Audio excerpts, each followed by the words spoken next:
કાકાને ઘેરે છે, એટલે ભાઈઓ વરસાદ ખૂબ સારો થશે. લાવો દક્ષિણા. એ ગોર મહારાજ, જ્યોતિષ કઈ જાણો છો કે? આ બધું જ જાણું છું અને દક્ષિણા ખૂબ જ તાણું છું. બોલો શું પૂછવું છે? આ મારા દીકરાને ભણવા બેસાડવાનો હે તો મુહૂર્ત જોઈ દ્યો ને.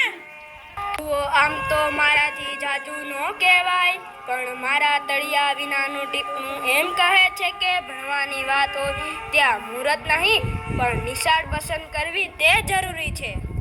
તો તમે જ કહો કે આ ટાબરિયાને મારે કઈ નિશાળમાં દાખલ કરવો? તો તું એને શ્રેય સ્કૂલમાં દાખલ કરજે, એટલે તારે કોઈ જ ચિંતા નહીં. શ્રેય સ્કૂલમાં? એ વળી કેમ? જો સાંભળ, શ્રેય સ્કૂલ હવે 35 વર્ષના શૈક્ષણિક અનુભવી નંદાણીયા સરે સંભાળી છે, એટલે 16 આના કામ સારું જ થશે અને ભણતર સાથે જીવનનું ઘડતર પણ થશે. કોક દાખલો આપો તો ખબર પડે ને ગોર બાપા.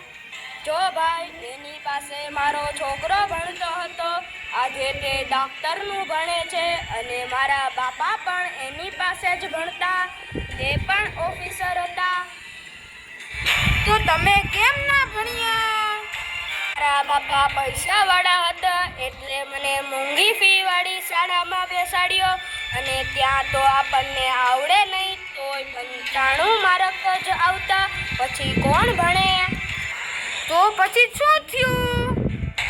પછી બીજું શું થાય? ધોરણ 10માં બધા વિષય ભેગા થઈને પણ 95 ન આવ્યા. એટલે હું નપાસ થયો. માટે જ કહું છું કે ભણવા માટે મોંઘી શાળા નહીં, પણ કામ સારું થતું હોય તેવી જ શાળામાં બાળકોને ભણાવાય. વાહ, તમારી વાત તો સાવ સાચી છે. હવે મારી આંખો ખોલી. ચાલો, હું આજે જ શ્રેય સ્કૂલમાં જાઉં છું. તમે પણ આવો છો ને?